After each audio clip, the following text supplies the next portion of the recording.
kinakailangan na kapag nakaw ka na nang hindi bababa sa 50 million pesos.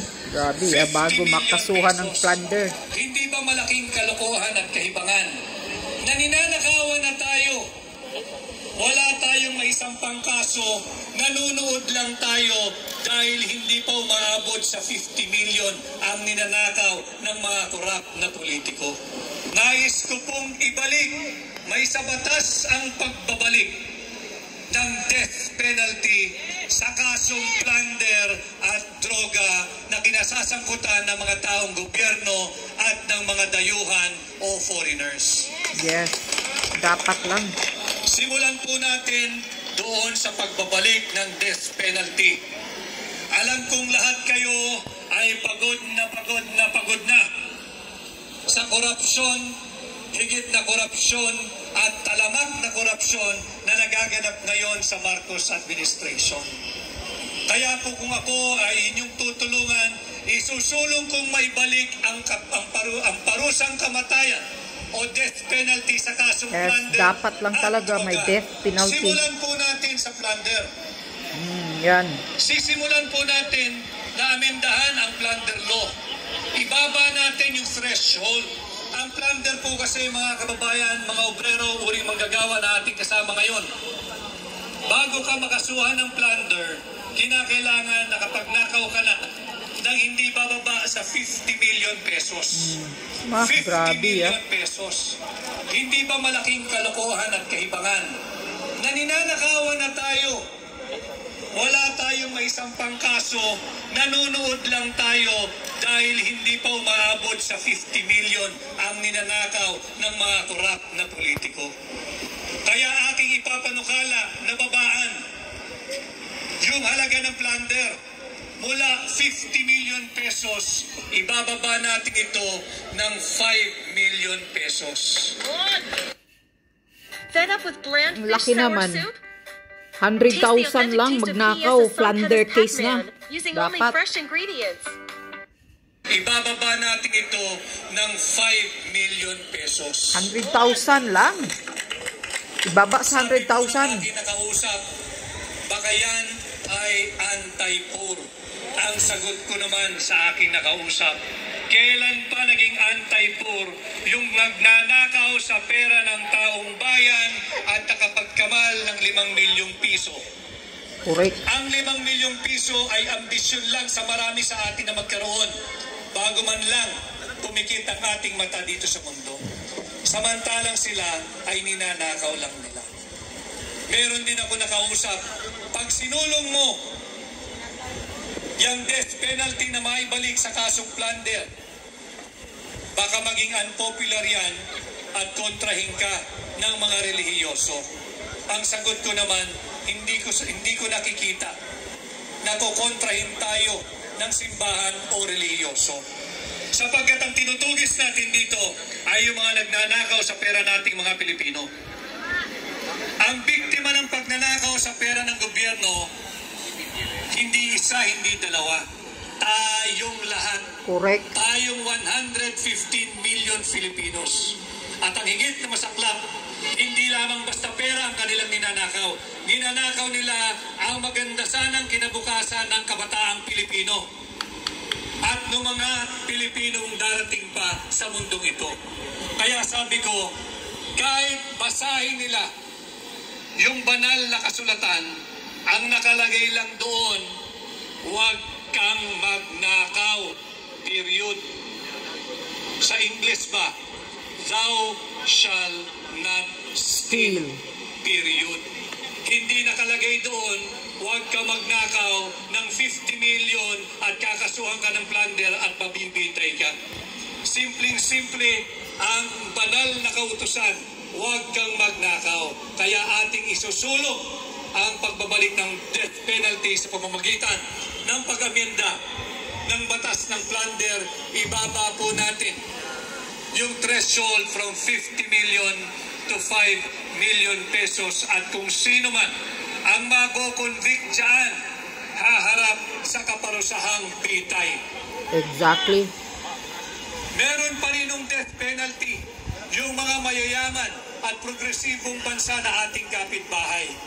Sa Singapore, meron ho silang hinatulan ngayon lamang, kahapon na may nahatulan po sila ng bitay. Sa Vietnam, yung dating mataas na opisyal ng Vietnam government, nahatulan din ng kaparusahang bitay dahil nagnakaw sa kaban ng bayan. Yan po ang nais nating isulong bilang proteksyon din sa mga employer, sa mga investors, sapagkat totoo rin naman sila ay palagi ang namumulestya at biktima ng korupsyon. Kung hihilingin natin sa kanila ang pagkakapantay-pantay ng sahod ng uring manggagawa, wala ng diskriminasyon at wala ng distinction, marapat lang na bigyan din natin sila ng tulong at proteksyon laban sa mga abusado at magnanakaw sa gobyerno. Correct. At bilang panghuli, ang bansa po natin ay nahaharap sa pagsubok itong mga kapanahunan ngayon. Ipagtanggol po natin ang ating saligang batas. Inaabuso, naaabuso, alam kong nasusubaybayan ninyo yung ginagawang di umanong pagdinig sa Kongreso. At kagaya ninyo, bilang Pilipino, magkakasama tayo, naglalabas at naghahayag ng ating hindi pagsangayon sa pag-aabuso sa proseso na ginagawa sa Kongreso. Yung ginagawa ho nila ay hindi na investigation in aid of legislation. Yes. Ang ginagawa nila ay investigation in furtherance of political persecution of President Duterte and now Vice President Inday Sara Duterte. Correct. Aid of persecution. Kung ginagawa nila ito sa dating Pangulo at ginagawa nila ito sa kasalukuyang Vice Pangulo ng ating bansa, kaya nilang gawin ito sa inyo. Exactly. Sa atin at sa ating mga ordinaryong Pilipino. Huwag ho tayong pumayag. Let us uphold, let us defend, let us respect the Constitution. Bantayan po natin kung gaano binantayan ni Gat Andres Bonifacio ang ating kalayaan na hanggang sa ngayon ay ating tinatamasa, subalit nanganganib. Bantayan po natin ang ating kalayaan. At pag dumating ang panahon na talagang sinusubok ang pasensya ng bawat Pilipino, inaasahan ko na ang uring manggagawa, ang puwersa ng obrero ay makakasama natin sa pagtatanggol ng ating saligang batas. Ang isa sa aking isusulong, kung ako po ipapahiramin ninyo ng inyong mandato at pagkatiwala maging senador ninyo, sisikapin ko na maipasa ang standardization of wages. Ibig sabihin, isa pa yan. wala na dapat pagkakaiba o wala na dapat diskriminasyon sa sahod ng mga nasa Mega Manila at sa sahod ng mga nasa probinsya. Correct. Patas na ang minimum wage. Hindi ako naniniwala na mas mura ang buhay sa probinsya. Tama. Hindi ako naniniwala na mas mura ang pamumuhay sa probinsya. Kung kaya't nagkakaroon ng distinction o sa aking pananaw ay discrimination, mas mababa ang sahod ng nasa probinsya kesa sa Mega Manila. Atin pong isusulong yan sapagkat ang buwis na binabayaran ng manggagawa sa probinsya ay kahintulad rin ng rate o porsyento ng buwis na binabayad ng mga manggagawa sa Metro Manila. Tama po ba yun? At yung buwis na yan, bago po mahunin nyo mahipo ang inyong sahod, nakaltas na, nabawas na. Subalit, bakit mas maliit ang sahod ng mga taga-probinsya kesa sa mga taga-Mega Manila? Ang lagi ko rin hong ginagawang halimbawa, ang presyo ng isang pirasong manok na may isang pirasong kanin at may gravy sa isang sikat na fast food chain sa Mega Manila ay siya ring presyo ng isang pirasong manok na may isang pirasong kanin at gravy sa probinsya. Correct. Parehas lang naman. KFC, McDonald's, parehas ang presyo. Ng inyong mga manggagawa sa probinsya. Kaya ating isusulong yung standardization of wages para wala ng diskriminasyon yung mga sahod ng nasa Mega Manila at sa probinsya. Tama. Ang isa pang nakikita kong magandang halimbawa para lubos din ninyong maunawaan na walang pagkakaiba doon po sa isang construction company.